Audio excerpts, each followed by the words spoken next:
जय शिवराय मित्रांनो, आज आपण टॅमॅटोची पूर्ण माहिती घेणार आहोत। व्हिडिओ शेवटपर्यंत बघा। आवडला तर लाईक करा, शेअर करा, कमेंट करा आणि चॅनलला मात्र नक्की सबस्क्राईब करा।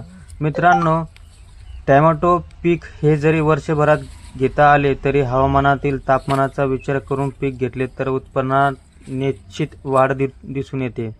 बियांची उगवण तसेच झाडांची संख्या 16 अंश ते 29 अंश सेल्सिअस तापमानामध्ये चांगल्या प्रकारे होते। फळधारणेसाठी 18 अंश ते 32 सेल्सिअस तापमान फारच उपयुक्त आहे। तापमान 32 ते वर गेल्यास फळधारणेवर अनिष्ट परिणाम होतात। तर मित्रांनो, जमीन टॅमॅटोची पीक हलक्या ते भारी जमिनीत घेता येते। साधारणपणे हलक्या मुरमाड जमिनीत पीक लवकरच तर भारी जमिनीत उशिरा येते। उत्तम निचरा असलेल्या मध्यम ते काळ्या जमिनीत किंवा पोयट्याच्या जमिनीत चांगले येते। जमिनीचा सामू 6 ते 7.5 च्या दरम्यान असावा।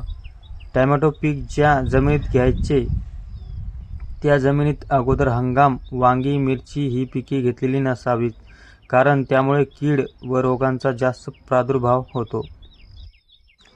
टॅमॅटो या पिकावर सुरुवातीला या किडींचा प्रादुर्भाव दिसून येतो।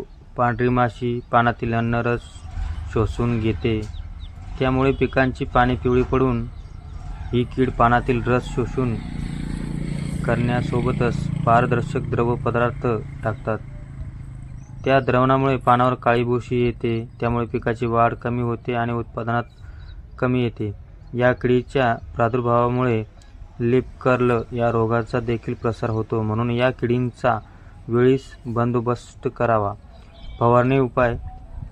तर मित्रांनो, पांढऱ्या माशीच्या नियंत्रणासाठी आपल्याला इमिडाक्लोप्राइड 4 मिली किंवा डायमेथोएट 10 मिली किंवा मिथिल डिमेटॉन 10 मिली प्रति 10 लिटर पाण्यात मिसळून फवारणी करायची आहे।